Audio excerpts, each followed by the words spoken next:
Nadat jy het groot geword by jou oupa en ouma in Grabouw. Hulle was plaaswerkers op 'n vrugteplaas en daar het jy die eerste 10 jaar van jou lewe deurgebring. En dan praat ons nou van dat jy nou deesdae in Parys en Amsterdam optree. Dis 'n verskriklike ver pad wat jy gekom het. Ja, dit is ik denk, ik omdat de eerste keer dat ik in Frankrijk was het die Hartvertaalsing, wat mijn jouw eerste dorp was. Dat remindde mij van, als mensen over Salaris paas rijden, en kijk uit voor de kaap, die lachten. Ja. En dat is een baie weird ondervinding van toen ik thuis nog steeds voor mijn moeder te aankomen. Maar ek kan onthou jy het eendag vir my 'n storie vertel van toe jy nog 'n klein kindjie was op die vrugteplaas in Grabouw het jy soms na die sterre gekyk of een spesifieke aand aan die sterre gekyk en gedink en jy het gehoor van Parys en die Eiffeltoring en jy het gedink dit is my droom, ek wil eendag die Eiffeltoring sien in Parys en nou het dit waar geword. It was actually, ik was een beetje ouder, het was een eerste keer. Hoe was jy toe al die eerste? Het was een eerste keer. Sien dat ek nou klaar weet. Ik en mijn vrienden op de hoek van de straat gezeten aan in het donker geraakt. En als ik zo rondgegaan en gevraagd, wat is jouw impossible dream? En dan moet je kan denken aan wat voor jou onmogelijk zal zijn. Met jong mensen in de township was het zoals de usual, zoals ik wil in de high school kom zo nog pregnant te raken. Of ik val matriek slagen of was met 8 slagen of whatever. En toen zei ik wil eigenlijk alles. Het was bijna random. En het was een van die goed wat ik niet heel erg geloofd heb. Maar ik heb gezegd, en toen ik uiteindelijk in Parijs aankom en ik zie maar oké, zo, ik heb het nogal gemaakt. So dat mij... En toen besef je, is het regtig so mooi nie. Kom ons kom terug na jou bundel wat nou net uitgegee is, Hammy. Baie mense weet nie wat Hammy beteken nie. Miskien moet ons daarmee begin dat dit word wel voor in die bundel verduidelik, maar miskien kan jy vir ons net die agtergrond daarvan gee. Hammy is 'n Kaapse woord wat mami beteken. En wat my funny was is dat gister vrou gevra gesê sy het mense gevra gedoen van mense gevra of hulle al oor Hammy gehoor. En dis is niemand weet ken die woord is. Is nooit iemand soos dit probeer gebring mense gevra of wat het woord ken. En het was funny vir my want as 'n iemand is wat ons almal weet is Kaapse woorde is meestal ongeskryf. Ja, dus is meestal geskryf. En Nathan het Hammy basically as die eerste persoon wat die woord geskryf het. Ja. En ek was baie jaloers van ek het Nathan is wel was 'n man. Ja, ek het vir die woord ek het vir hom gesê toe hy die gedig skryf. Dus ik ga naar huis stellen en dan ga ik Oké, want ek het nog verstaan jy probeer oortuig om 'n ander titel te kies, maar jy het insist. Dit is baie Hammy.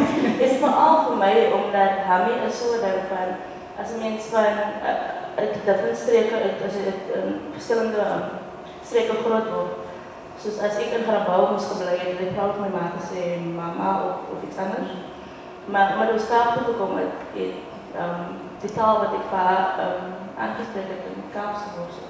Alhoewel ons baie soort van meer standaard Afrikaanse huis gepraat het ek vir haar gesê Hammy. En daar is nou soos die definitie van ons verhouding en ons lewe, soos ons het op een soort van een middelpunt mekaar gevind. En dat is ook hoe ek so attached was aan het moet Hammy wees. En ek het so min Kaapse woorde in die bundel, soos ek moet die woord gebruik. Want dat is so powerful woord, dat is so powerful. Want jy skryf eintlik, jy skryf standaard Afrikaans. Ja, hier en daar gebruik jy 'n Kaapse woord, ja. En Hammy, die woord is as jy in ons communities is dit vir jou impossible om vir jou ma te sê jy of jou. So Hammy is as jy die eerste keer sê mami en dan soos die conversation aangaan sal Hammy word. Daai is iets wat die eerste keer van Nathan en Andrew en toe sê Andrew van is vir funny dat ek ook sê Hammy. En toe begin ons besef hoe baie mense die woord gebruik en ek so die woord so uitspreek. Renelde, ek dink, miskien is dit 'n goeie idee om dadelik te begin om met 'n gedig of twee te lees wat spesifiek oor jou maag gaan. Ek het gedink wat van om met Gertruida te begin, maar jy moet kies wat jy graag lees, maar ek het gedink miskien is dit 'n goeie maaggedig om mee te begin. Of Antigoetes is dit kan vir Antitrui, dit is ook enige van daar twee, miskien albei. Dit is op bladsy 82 Gertruida en die Engels op bladsy 74.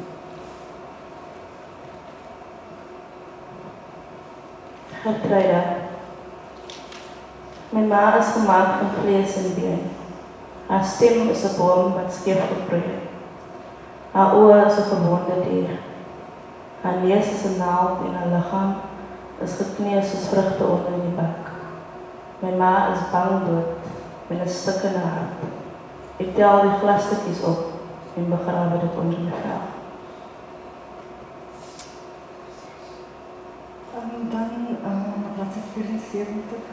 Dit is 'n redelike lang gedig, maar ek dink kom ons lees hom. Antigoetes, sisterkamer vir Antitrui. Dit is al die verskillende name wat mense met my aangespreek.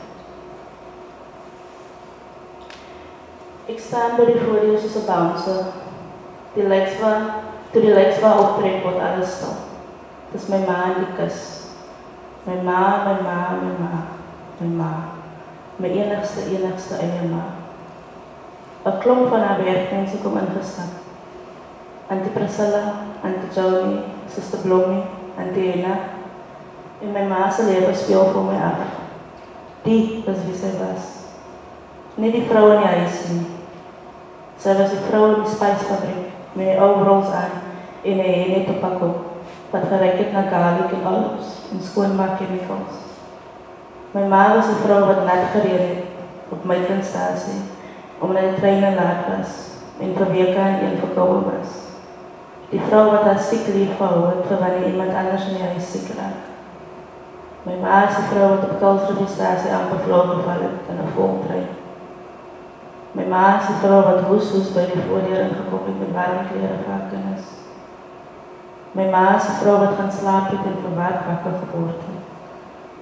Toe ek vir haar sê, sy moet opstaan, toe sê sy gee vir my een van Nathan se sinuspille, my koppyn so, dit pyn 'n parsel. Ok, drink die pil. En my eentje gaan nou 2 panados vir Danny koop. Rus, moenie opstaan nie. Ek sal aan my later kom wakker maak.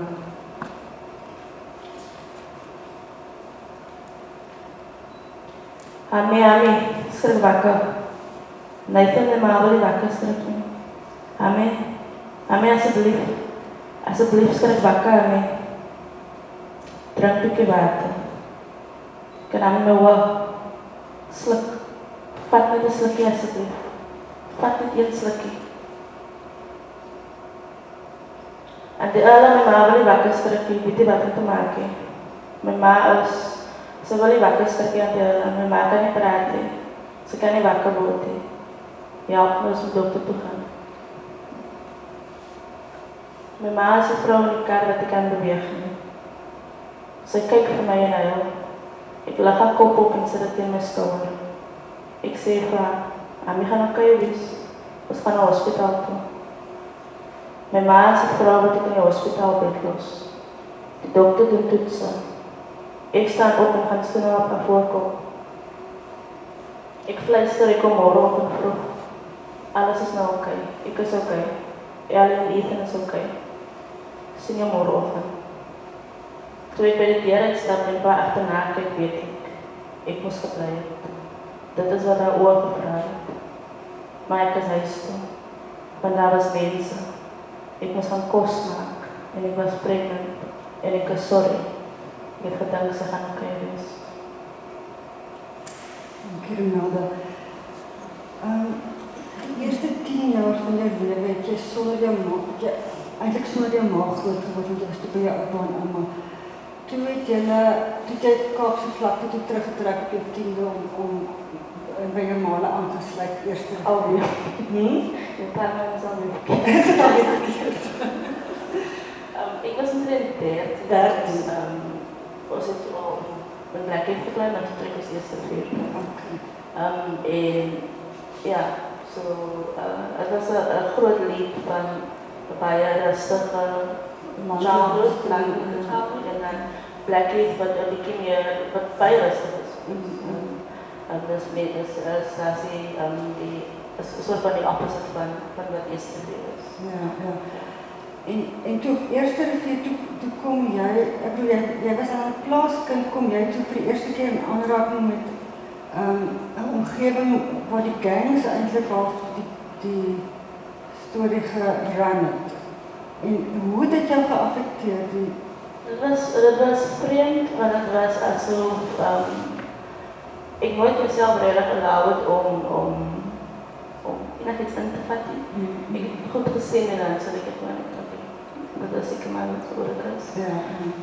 Ik onthoud de eerste dag op school, op voorschool, tot 6.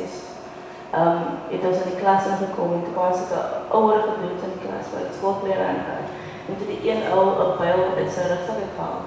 En dat was voor mij zo'n, het is probably niet, ik was om te kijken wat aan het doen is. Maar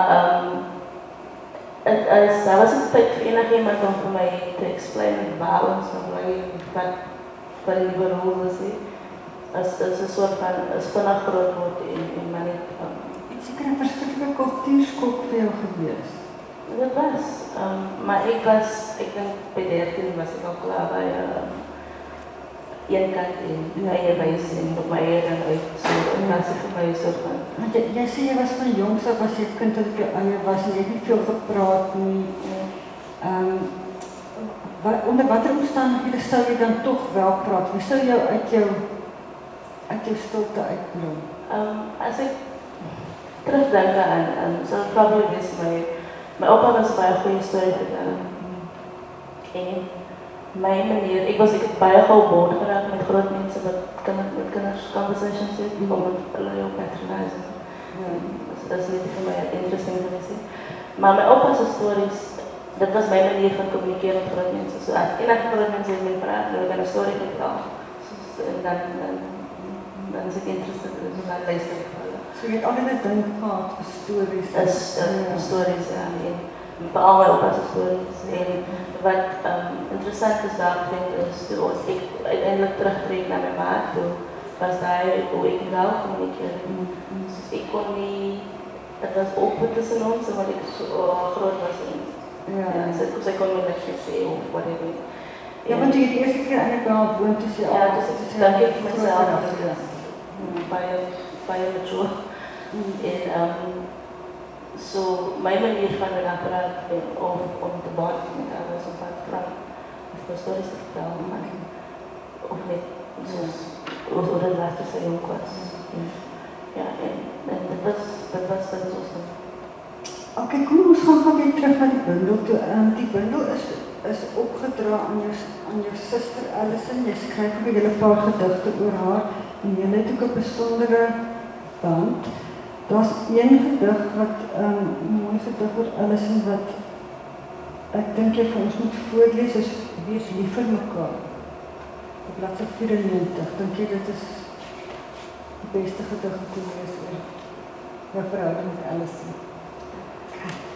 Met de reden waarom ik bundel aan haar opgedragen is, sy het my tweede bundel gesien en toe sê sy, toe kon ek net in 'n bundel, dus ek kry nie een.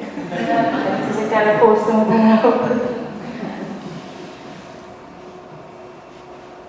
Wees lief vir mekaar. Kyk agter aan jou, sê sy suster.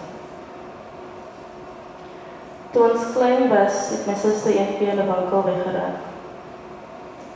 Ons het samen die speelgoed afgedwaal en samen tussen Barbies en Ninja Turtles het sy besluit om weg te loop.